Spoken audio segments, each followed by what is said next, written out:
Innovation in education through changes in external and internal organization represents one of the permanent goals and tasks of all employees in educational institutions, and it poses a particular challenge for teacher training and pedagogical faculties, whose primary activity it is.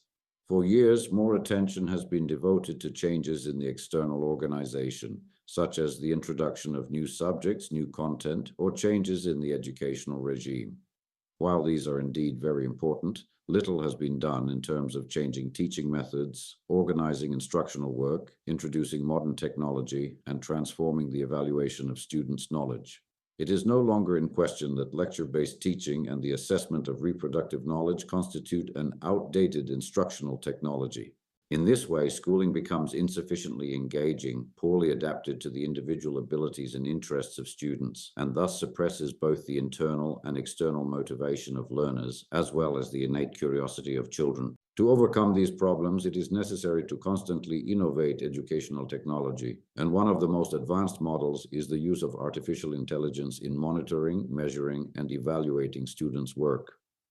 AI-based software is not the only source of information. Rather, the teacher combines it with previous technologies, thus enabling students to independently explore content, think, draw conclusions, and solve problems. This shifts the focus of activity from the teacher to the students, while at the same time giving the teacher more time for educational work, conversations with children, the development of creative potential, and the evaluation of all student activities in the teaching process, not just the evaluation of learned facts.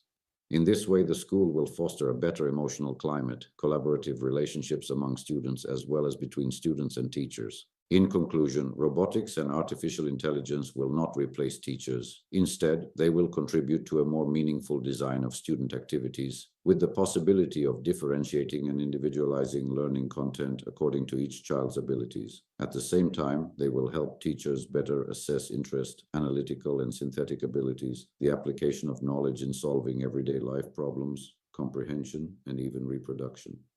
This will allow teachers to devote more time to the educational dimension of working with children.